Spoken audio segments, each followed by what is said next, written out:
Hello students, welcome back to MT classes. आज हम लोग क्लास 10 के वीडियो लेक्चर को आगे बढ़ाते हैं।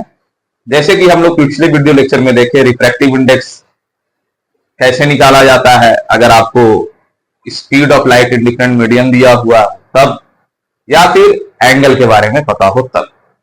दो तरीके से हम लोग निकालना सीखे थे।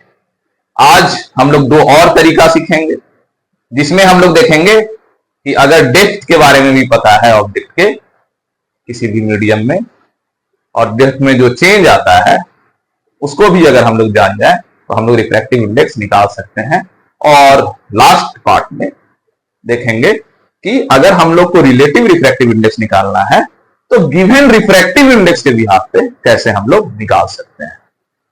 तो डेप्थ के बिहाफ पे देखते हैं। जैसे कि हम लोग application of refraction of light पढ़े थे, उसमें हम लोग ऑब्जर्व किए थे कि डेप्थ में क्या चेंज आता है अगर लाइट हम लोग किसी डेंसर मीडियम से रेयर मीडियम में जाता हुआ ऑब्जर्व करते हैं, या कह ले कि किसी डेंसर मीडियम में कोई ऑब्जेक्ट रख दिए हैं और उसको अगर हम लोग रेयर मीडियम से देख रहे हैं तो डेप्थ में चेंज आ रहा था, एलिवेटेड था, ऊपर होके दिख रहा था, बड़ा होके दिख रहा था। तो अगर वो भी हम लोग को पता है डेप्थ में क्या चेंज आ रहा है, तब भी हम लोग रिफ्रैक्टिव इंडेक्स निकाल सकते हैं। तो मान लेते हैं यहां पे कंडीशन लिए है कि वाटर या ग्लास कोई भी चीज में एक ऑब्जेक्ट रखा हुआ है बॉटम सरफेस पे। अगर इस ऑब्जेक्ट को हम लोग देखते हैं एयर से तो क्या अपीयर होता है कि यहां पे ओरिजिनली नहीं दिखता है, हम लोग को दिखता है ये थोड़ा एलिवेट होके। अब ऑब्जेक्ट यहां है लेकिन हम लोग को लग रहा है कि ऑब्जेक्ट यहां पे है। ये पोजीशन को हम लोग अपरेंट पोजीशन कहते हैं और ये पोजीशन को हम लोग रियल पोजीशन कहते हैं। तो जो डेप्थ होगा, रिफ्रैक्टिव सरफेस से डेप्थ मेजर कर रहे हैं, ये याद रखिएगा। डेप्थ कहां से मेजर किया जा रहा है? रिफ्रैक्टिंग सरफेस से। इंटरफेस जो है हमारा रिफ्रैक्शन का, उस पोजीशन से डेप्थ मेजर करते हैं। बहुत कोई कंफ्यूज हो जाता है डेप्थ आप किधर से ले रहे हैं। तो रिफ्रैक्टिंग सरफेस से डेप्थ लेना है। अब रिफ्रैक्टिंग सरफेस से डेप्थ लेना है कहां तक? जहां पे आपका रियल ऑब्जेक्ट है। रिफ्रैक्टिंग सरफेस से रियल ऑब्जेक्ट के बीच का दूरी को रियल डेप्थ कहते हैं।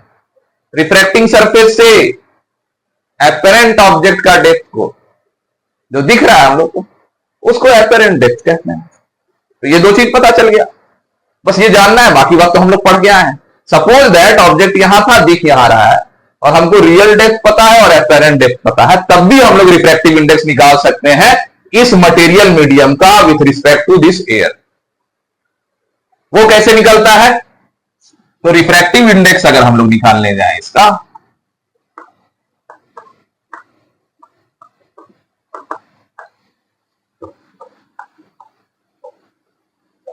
तो हमारा जो फॉर्मूला बनता है वो बनता है रियल डेप्थ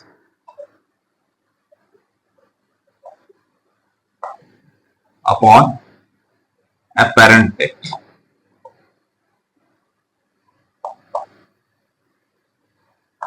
सपोज कर लें यहां पे हमारा वाटर ही है, तो रिफ्रैक्टिव इंडेक्स अगर हम लोग निकालेंगे वाटर का विथ रिस्पेक्ट टू एयर, तो हम लोग लिखेंगे रियल डेप्थ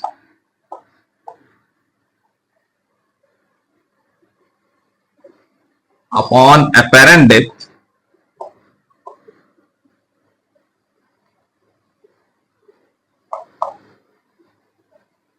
डी आर और डी ए लिखा हुआ मिलता है, तो उससे कंफ्यूज नहीं होना है। हम लोग इसी को बेसिक मान के चलेंगे। क्लास 10th में उतना ज्यादा इंडिकेशन करने की जरूरत नहीं पड़ती। तो ये भी एक फॉर्मूला है। इससे हमको क्या पता चलेगा? ये ग्लास हो चाहे वाटर हो, कोई भी हो, मीडियम ले लेते हैं, तो रिफ्रैक्टिव इंडेक्स इस मीडियम का हम लोग निकाल सकते हैं अगर हम लोग को डेप्थ के बारे में नॉलेज है। तो बहुत सारा न्यूमेरिकल भी आता है डेप्थ को निकालने के लिए, रिफ्रैक्टिव इंडेक्स को निकालने के लिए, साथ साथ ये भी निकालने के लिए आएगा तो कितना रेंज हुआ। तो अगर आपको रियल डेप्थ और अपरेंट डेप्थ के बारे में पता है तब भी आप बता सकते हैं कि कितना ऊंचा दिख रहा है। इसका न्यूमेरिकल भी बनाएंगे हम लोग other half of the videos में। तो ये नॉर्मल रिफ्रैक्टिव इंडेक्स निकालने का कंडीशन है। अब ये तीन कॉन्सेप्ट है, तो आपको कभी कभी रियल डेप्थ भी निकालने के लिए दिया जा सकता है। रिफ्रैक्टिव इंडेक्स आपको अगर पता है तो आप निकाल सकते हैं रियल डेप्थ। रिफ्रैक्टिव इंडेक्स पता है तो अपरेंट डेप्थ भी निकाल सकते हैं, कितना ऊंचा होके दिखेगा अगर रियल डेप्थ पता है तो। अगर कितना ऊंचा होके दिख रहा है, रिफ्रैक्टिव इंडेक्स पता है, तो कितना ओरिजिनल डेप्थ होगा मटेरियल का वो भी बता सकते हैं हम। तो इसके लिहाज से हम लोग डेप्थ का नॉलेज ले सकते हैं कि ऑब्जेक्ट ओरिजिनली कितने गहराई में है। किसी चीज पे अगर रखा गया है, सी में है, अगर ज्यादा डेप्थ पे अगर कोई ऑब्जेक्ट होता है तो उसका हम लोग अपरेंट डेप्थ और रियल डेप्थ को निकाल सकते हैं bye knowing the refractive index of the given medium. ठीक है, तो ये भी एक तरीका है रिफ्रैक्टिव इंडेक्स को निकालने का। अब रिलेटिव रिफ्रैक्टिव इंडेक्स में हम लोग एक और चीज ऑब्जर्व करेंगे कि सिर्फ अगर रिफ्रैक्टिव इंडेक्स दो मीडियम का दिया हुआ है तब रिफ्रैक्टिव इंडेक्स कैसे निकालें, तब भी निकाल सकते हैं, लेकिन वहां पे क्या ऑब्जर्व कर रहे हैं। सपोज दैट हम लोग को रिफ्रैक्टिव इंडेक्स ऑफ ग्लास दिया हुआ है,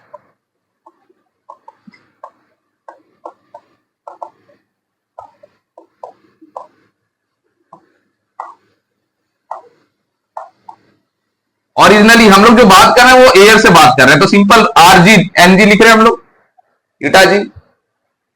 रिफ्रैक्टिव इंडेक्स अगर हम लोग बात करें, रिफ्रैक्टिव इंडेक्स ऑफ ग्लास भी दिया हुआ है और इसके साथ साथ वाटर भी दिया हुआ है, क्योंकि हम लोग रिलेटिव के बारे में बात करेंगे। वो ऐसे लिखते हैं हम लोग।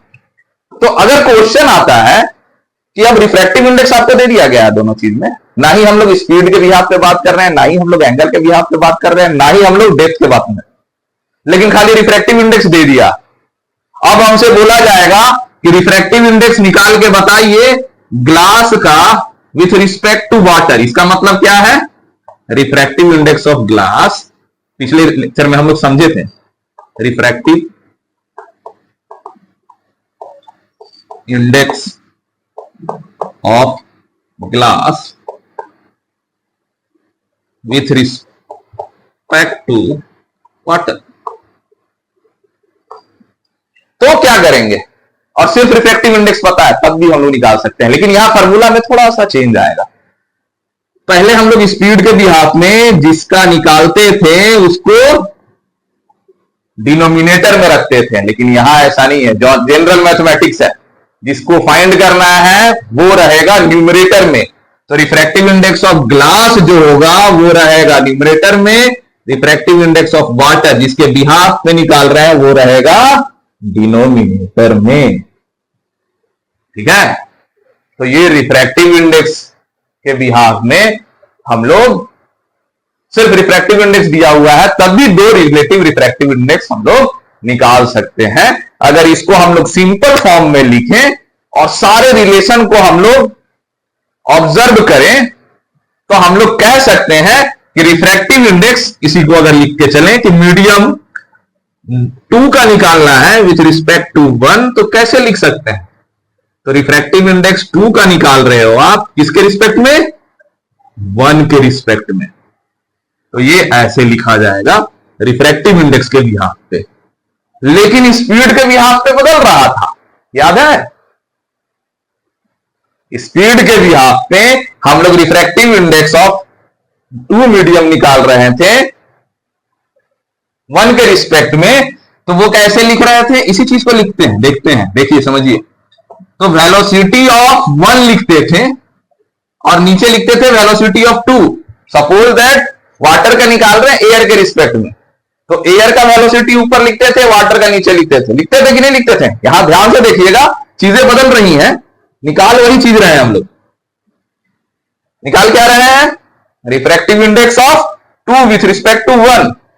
अगर रिफ्रैक्टिव इंडेक्स के फॉर्मूला में लिख रहे हैं तो 2 का रिफ्रैक्टिव इंडेक्स ऊपर लिखा जाता है, 1 का नीचे। लेकिन अगर स्पीड ऑफ लाइट के फॉर्म में लिख रहे हैं तो स्पीड ऑफ लाइट 1 वाला ऊपर लिखा जाता है और 2 वाला नीचे लिखा जाता है। तो ये याद रखना है, ये बहुत यूज आता है, और इन दोनों के बीच का रिलेशन भी याद रखना है। और साइन आई तो साइन आर वाला होता है, उसमें कोई दिक्कत नहीं है। रियल डेप्थ और अपरेंट डेप्थ वाले में भी दिक्कत नहीं है, वो उस बिहाफ पे ही रिफ्रैक्टिव इंडेक्स निकालता है। लेकिन ये जो हमारा पोर्शन है ये इंपॉर्टेंट है, क्योंकि जो क्वेश्चन ज्यादातर आता है वो रिफ्रैक्टिव इंडेक्स के बिहाफ पे आता है और वेलोसिटी ऑफ लाइट के बिहाफ पे आता है। तो इसको अगर हम लोग सिंप्लीफाई करके लिखें तो क्या लिख सकते हैं, n21 equal to n2 by n1 equal to v1 by v2। Simply इसको अगर हटा दिया जाए तो इसका मतलब तो यही है ना, सेम चीज है क्या, ये बराबर है। क्यों बराबर किए हैं, कभी कभी रिफ्रैक्टिव इंडेक्स सिर्फ ये दो फार्मूला का यूज करने का जरूरत पड़ता है, refractive index of 2 upon refractive index of 1 equal to velocity of 1 with velocity of 2। तो ये फार्मूला आप याद कीजिए और दिमाग में बैठा के रखिए। तो कंफ्यूजन जो होता है, बहुत बच्चे को होता है कंफ्यूजन रिफ्रैक्टिव इंडेक्स के बिहाफ पे निकालने में और स्पीड के बिहाफ में निकालने में, तो वो कंफ्यूजन दूर हो जाएगा। तो हम लोग चार तरीके से रिफ्रैक्टिव इंडेक्स का जो क्वेश्चन आता है, फार्मूला जो इंप्लीमेंट होता है, उसको निकालना जानना सीखें। अब कुछ क्वेश्चन बनाएंगे हर टॉपिक पे, एक एक क्वेश्चन कम से कम, जिससे कि रिवीजन बेसिस पे होता है। तो चलिए क्वेश्चन पे आते हैं। Let's come to some numerical. Here we are taking some basic numerical of the chapter. First numerical is that a glass block 3 centimeter thick is placed over a stamp. एक stamp के ऊपर glass block रखे हैं, जिस glass block का thickness जो है वो 3 सेंटीमीटर का है। Calculate the height through which the image of the stamp is raised. आपका इमेज, मान लेते हैं ग्लास बॉक्स रखे, एक ऑब्जेक्ट रखे हैं, उसके ऊपर ग्लास बॉक्स रखे हैं, ग्लास बॉक्स के ऊपर से देखते हैं, स्लैब रख लो लैब में अगर जो हम लोग देखें, तो स्लैब से देखते हैं तो ऑब्जेक्ट रेज होता है, दिखता है थोड़ा ऊंचा होकर। तो पूछा जा रहा है कि कितना हाइट उसका इमेज रेज हुआ है, वो पूछा जा रहा है। एपरेंट हाइट नहीं पूछा जा रहा है, रेज कितना हुआ है। अगर इसको अगर हम लोग बनाए तो ये कंडीशन है कि अगर ऑब्जेक्ट यहां पे है, आप देख रहे हो, तो एपरेंट पोजीशन यहां होगा, तो आपसे ये पोजीशन पूछा जा रहा है कि ये रेज कितना हुआ है। एपरेंट और रियल के बारे में आपको पता है, ये आपका रियल, ये है एपरेंट, तो रेंज क्या होगा, रियल माइनस एपरेंट। अगर हम लोग निकालेंगे तो हम लोग को पता चल जाएगा। तो ये बेसिक कंडीशन दिमाग में हमेशा बैठा के रखना है कि हो क्या रहा है। तो अगर हम लोग real depth minus apparent depth कर ले तो हम लोग को जितना रेज हुआ है, ऑब्जेक्ट रेज होके जो दिख रहा है, वो पता चल जाएगा। तो सबसे पहले फाइंड क्या करना होगा हम लोग को, तो देखते हैं दिया क्या क्या हुआ है। तो ये बेसिक कॉन्सेप्ट है क्वेश्चन बनाने के लिए। तो अब हम लोग को दिया जो गया है वो है रियल डेप्थ, तो हम लोग को रियल डेप्थ दिया हुआ है,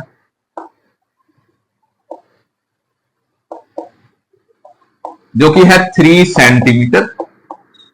दूसरा क्या दिया गया है, रिफ्रैक्टिव इंडेक्स दिया गया है मटेरियल मीडियम का।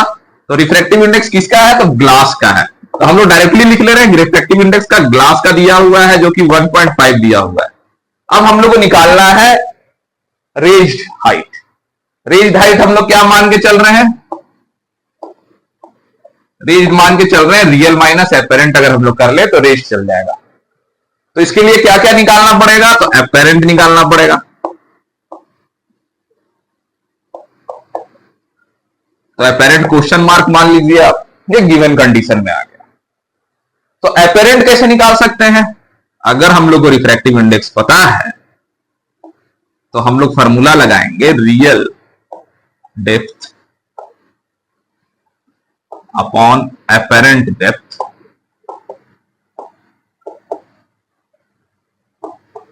जिससे कि जनरली एपरेंट डेप्थ जो होगा वो आ जाएगा real depth upon refractive index of glass. तो रियल डेप्थ क्या है हमारा 3 सेंटीमीटर, रिफ्रैक्टिव इंडेक्स ग्लास का कितना है 1.5, तो आप कैंसिल करोगे तो क्या आ जाएगा 2 सेंटीमीटर। तो आपका एपरेंट डेप्थ आ रहा है 2 सेंटीमीटर, ये है 3 सेंटीमीटर, एपरेंट डेप्थ है 2 सेंटीमीटर। तो रेंज कितना हुआ है पता चल जाएगा। तो रेंज क्या करोगे, रियल माइनस एपरेंट, अगर यहीं पे डायरेक्टली लिख लें तो रियल आपका 3 सेंटीमीटर, एपरेंट आपका 2 सेंटीमीटर, मींस 1 सेंटीमीटर रेंज हुआ है। ऑब्जेक्ट कितना रेंज हुआ है 1 सेंटीमीटर। तो क्वेश्चन समझना है, कभी भी डायग्राम शॉर्ट फॉर्म में आप जरूर बना ले बगल में कि हो क्या रहा है। तो क्वेश्चन बनाना आसान हो जाता है और गिवन लिखना भी आसान हो जाता है। तो यहां पे हमारा डायग्राम हम लोग बना लिए कि ऑब्जेक्ट हम बेसिक बनाया है, पूरा एकदम अच्छा सटीक नहीं बनाया जाता है। बेसिक बनाया है कि ऑब्जेक्ट ओरिजिनल डेप्थ जो है ये है, एपेरेंट डेप्थ जो है यहां पे दिख रहा होगा, तो रेंज कितना है वो पता करना था। क्वेश्चन आसान हो जाता है डायग्राम बना के। तो डायग्राम जरूर बनाइएगा। और हम लोग फॉर्मूला लगाए हैं रियल डेप्थ और एपेरेंट डेप्थ का, जो अभी हम लोग देखें सीखे, इसी का यूज किए हैं इस क्वेश्चन को बनाने के लिए। तो इसका आंसर क्या आ जाएगा? 1 सेंटीमीटर। तो खाली एपेरेंट डेप्थ निकाल के नहीं छोड़ना है, रेंज कितना हुआ है उसको पता करना है। तो यहां पे हम लोग रियल माइनस एपेरेंट देखेंगे। कभी कभी सिर्फ एपेरेंट निकालने के लिए दिया जा सकता है, तो बस 2 सेंटीमीटर आपका आंसर हो जाएगा उस केस में। ठीक है, तो ये पहला क्वेश्चन था। चलिए नेक्स्ट क्वेश्चन पे आते हैं। नेक्स्ट क्वेश्चन क्या कहता है कि रिफ्रैक्टिव इंडेक्स दिया हुआ है। If refractive index of water is 4/3 and that of glass is 3/2। तो दो ऑब्जेक्ट का रिफ्रैक्टिव इंडेक्स डायरेक्टली दिया हुआ है, एक ग्लास का है और एक वाटर का है। बोला क्या जा रहा है? Find the refractive index of glass with respect to water. ध्यान से देखिए, यहां refractive index of glass with respect to water निकालने के लिए बोल रहा है, मतलब रिलेटिव है। तो सबसे पहले देखते हैं दिया क्या हुआ है, तो हम लोग गिवन लिखना शुरू करेंगे। तो गिवन क्या है दूसरा क्वेश्चन के लिए? गिवन क्या है? गिवन है रिफ्रैक्टिव इंडेक्स ऑफ वाटर। कितना है रिफ्रैक्टिव इंडेक्स ऑफ वाटर? 4/3, ये गिवन है। दूसरा क्या गिवन है? ध्यान से देखिए, दैट ऑफ ग्लास, और ग्लास का रिफ्रैक्टिव इंडेक्स कितना दिया है? 3/2। तो ग्लास का रिफ्रैक्टिव इंडेक्स कितना लिख लेंगे? 3/2। अब बोला जा रहा है निकालिए find the refractive index of glass with respect to water. Glass का रिफ्रैक्टिव इंडेक्स निकालना है वाटर के रिस्पेक्ट में। तो कैसे लिखते हैं इसको? तो refractive index of glass with respect to water इस तरीके से लिखा जाता है। ये आपका क्वेश्चन मार्क। अब अगर हम लोग सॉल्व करने जाए, गिवन लिख लिए, तो हम लोग का जनरल फार्मूला ही फाइंड करना है। तो इसको हम लोग रिफ्रैक्टिव इंडेक्स के फॉर्म में अभी लिखना सीखे थे। Refractive index of glass with respect to water अगर दिया जाए और सिर्फ रिफ्रैक्टिव इंडेक्स गिवन है, तो कैसे लिखते हैं? तो पहले ऊपर में क्या लिखा जाएगा? रिफ्रैक्टिव इंडेक्स जिसका निकालना है उसका रिफ्रैक्टिव इंडेक्स ऑफ ग्लास निकालना है, तो ग्लास न्यूमरेटर में रहेगा। जिसके रिस्पेक्ट में निकालना है वो डिनोमिनेटर में रहेगा, सिर्फ रिलेटिव के फॉर्म में, जब रिफ्रैक्टिव इंडेक्स सिर्फ दिया हुआ हो। तो अब हम लोग निकाल सकते हैं आसानी से। Refractive index of glass with respect to water क्या होगा? आपको रिफ्रैक्टिव इंडेक्स ऑफ वाटर पता है, रिफ्रैक्टिव इंडेक्स ऑफ ग्लास पता है। तो ग्लास की जगह आपको लिखना है 3/2, वाटर की जगह पे आपको लिखना है 4/3। अगर इसको हम लोग नॉर्मली सॉल्व करें तो क्या आ जाएगा? 3/2 into 3/4, that gives you 9/8। Refractive index है, यूनिटलेस क्वांटिटी रहेगा, कोई यूनिट का जरूरत नहीं है। पहले वाले में हम लोग सेंटीमीटर लिख रहे थे, हाइट था इसलिए। यहां पे यूनिटलेस क्वांटिटी है, 9/8 is just your answer. And 1 point भी के फॉर्म में लिख सकते हैं हम। तो ये रिफ्रैक्टिव इंडेक्स को किसका निकला? Glass with respect to water. तो ये हो गया दूसरा क्वेश्चन का आंसर। इजी है, जस्ट कॉन्सेप्ट एंड फार्मूला को दिमाग में रखना है, आराम से आप बना सकते हैं। चलिए आगे चलते हैं और तीसरा क्वेश्चन देखते हैं क्या क्या कह रहा है तीसरा क्वेश्चन। तीसरा क्वेश्चन है light enter from air to glass having refractive index 1.5। पता है सबको, एक तरह से शायद ये क्वेश्चन हम लोग किए भी है क्लास पिछले लेक्चर्स में, जिसमें क्या दिया हुआ है? रिफ्रैक्टिव इंडेक्स दिया हुआ है आपको ग्लास का। पूछा जा रहा है what is the speed of light in glass. Refractive index बस ग्लास का दिया हुआ है और आपसे पूछा जा रहा है speed of light in glass. तो एक चीज हम लोग को पता होता है, स्पीड ऑफ लाइट निकालना है। तो स्पीड ऑफ लाइट के फॉर्मूला में अगर आए तो speed of light of that medium is given, जैसे कि ग्लास, तो हम लोग अंडरस्टूड कर लेते हैं कि ये सिर्फ और सिर्फ जो रिफ्रैक्टिव इंडेक्स होगा वो एयर के रिस्पेक्ट में होगा। और यहां तो साफ साफ लिखा हुआ भी है एयर के रिस्पेक्ट में। और हम लोग को पता भी है कि 1.5 जो रिफ्रैक्टिव इंडेक्स होता है वो ग्लास का एयर के रिस्पेक्ट में होता है, तो नोन भी है। तो यहां पे हम लोग लिखेंगे refractive index of simple glass with respect to air लिखना है तो लिख लीजिए, ये गिवन है 1.5। ठीक है, स्पीड ऑफ लाइट निकालना है,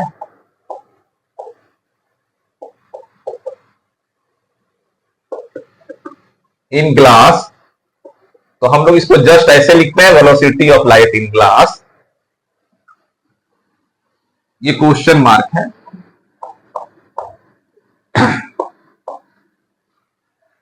तो अगर हम लोग निकालने जाएं रिफ्रैक्टिव इंडेक्स ग्लास का एयर के रिस्पेक्ट में in the case of speed, तो स्पीड वाला में क्या लिखते हैं, अब यहां पे दिक्कत था।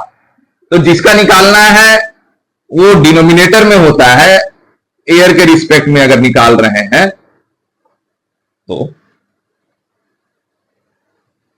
और एयर का वेलोसिटी होता है न्यूमरेटर। तो ये कंसेप्ट वेलोसिटी पढ़े थे अभी, 1 और 2 के फॉर्म में लिखे थे। तो रिफ्रैक्टिव इंडेक्स निकालना है या स्पीड निकालना है, फॉर्मूला यही लगेगा। अब हम लोग आते हैं, हम लोग को चाहिए क्या, तो velocity of light in glass चाहिए, इसी फॉर्मूला से निकालेंगे। आपके पास गिवन क्या है, ये पता होता है velocity of light in air, मान के चलते हैं, और ये आपको दिया गया है। तो आप velocity of light in air कितना होता है बताइए, तो 3 × 10⁸ मीटर पर सेकेंड अपॉन रिफ्रैक्टिव इंडेक्स कितना दिया हुआ है, तो 1.5। इसको हम लोग कुछ नहीं करेंगे तो 3/1.5 2 हो जाएगा ये, तो 2 × 10⁸ मीटर पर सेकेंड, क्योंकि रिफ्रैक्टिव इंडेक्स का कोई यूनिट होता है नहीं। तो ये हमारा आसान क्वेश्चन है, एनसीईआरटी का भी क्वेश्चन है, ये सीबीएसई में आता भी है। तो रिफ्रैक्टिव इंडेक्स हम लोग निकाल सकते हैं, स्पीड ऑफ लाइट निकाल सकते हैं, अगर कोई भी वेरिएबल आपको दिया हुआ होगा तो इस फॉर्मूले के हेल्प से। तो स्पीड ऑफ लाइट का क्वेश्चन आया है। नेक्स्ट क्वेश्चन पे आते हैं।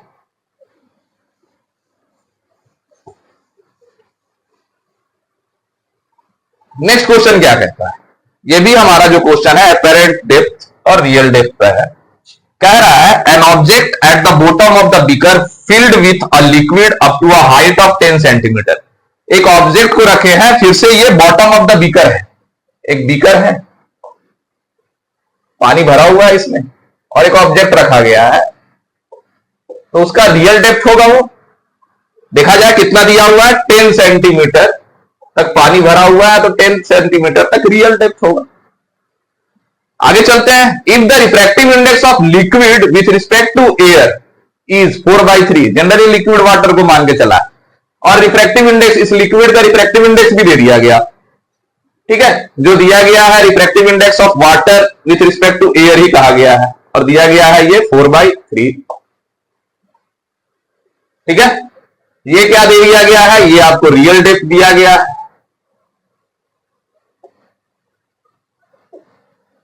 जो कि है 10 सेंटीमीटर। पूछा क्या गया, find the apparent depth of the object. अब अपेरेंट निकालना है तो फार्मूला वही चलेगा, real depth upon apparent depth.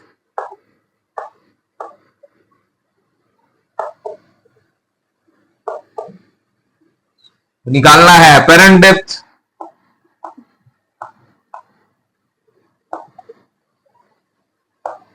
और मल्टीप्लाई कर लीजिए आप, तो real depth upon refractive index of the medium जो दिया है आपका, तो रियल कितना है, तो रियल डेप्थ दिया हुआ है 10 सेंटीमीटर। ध्यान से देखिए, रिफ्रैक्टिव इंडेक्स कितना दिया है, 4/3, तो 4/3 इसको कैलकुलेट करके चलिएगा तो क्या हो जाएगा, 10/4 × 3, तो 30/4 gives you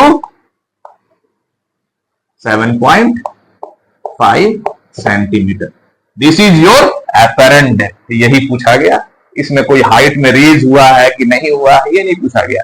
पूछा जा सकता है कि क्या रेज हुआ है, क्योंकि ये apparent depth आ गया, ये कितना आया 7.5, तो रेज भी निकाल सकते हैं आप। रेज दिया जाता तो क्या हो जाता, 10 सेंटीमीटर माइनस 7.5 कर लेते हैं आप, तो कितना ऊंचा हुआ वो, तो 2.5 सेंटीमीटर तक रेज हुआ। तो जो भी दिया जा उसको आप निकाल सकते हैं। अब गिवन क्या है, पूछा क्या गया है, वो भी ध्यान देना है। यहां पे बस एपेरेंट तक पूछा गया था, हमको बस एपेरेंट तक निकालना था, निकाले हम लोग एपेरेंट तक, बस काम चल गया हमारा। रेंज पूछता तो रेंज भी निकाल लेते हैं, क्वांटिटी दिया हुआ है, वेरिएबल भी दिए हुए हैं, और हम लोग आसानी से उसको निकाल भी सकते हैं। तो ये कुछ न्यूमेरिकल था रिफ्रैक्टिव इंडेक्स का, जो आता है क्वेश्चन एग्जाम में इसके बिहाफ पे। तो ये बहुत इंपॉर्टेंट पॉइंट है, बहुत इंपॉर्टेंट टॉपिक भी है, और कंफ्यूजन भी क्रिएट करता है बच्चों में। इसको जरूर ध्यान से पढ़िएगा। Thank you for watching, thank you very much.